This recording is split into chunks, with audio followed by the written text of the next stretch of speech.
Steel knitting needles simulated pores on the giant. It was allegedly presented as a petrified man. The giant measured 10 feet, 4.5 inches long. It weighed 2,990 pounds. Newell began charging each visitor 50 cents. Soon, roughly 300 to 500 visitors were arriving every day. But George Hull had created the giant. Hull had argued with Reverend Turk and his supporters at a Methodist revival meeting. Hull wanted to demonstrate how easily a fake giant could fool people. In 1868, Hull and H.B. Martin hired men to quarry a block of gypsum. The workers were told the gypsum was intended for an Abraham Lincoln monument in New York. Edward Burkhart hired Henry Sall and Fred Morman to create the giant. Quilts were hung to reduce the sound of carving.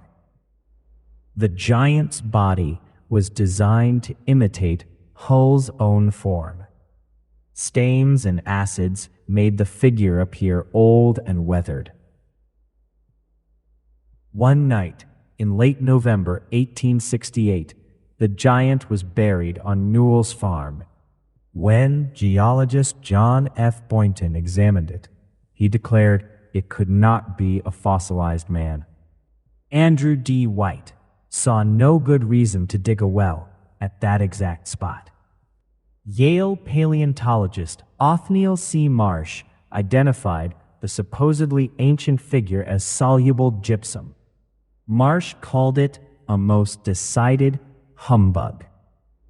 Even so, Hull sold his part interest for $23,000.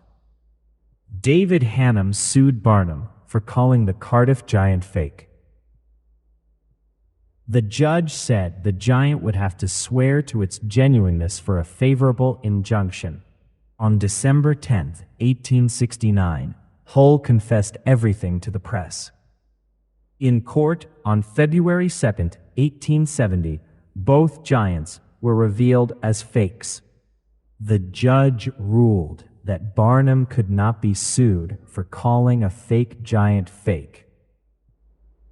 The original giant and Barnum's unauthorized copy are both still displayed.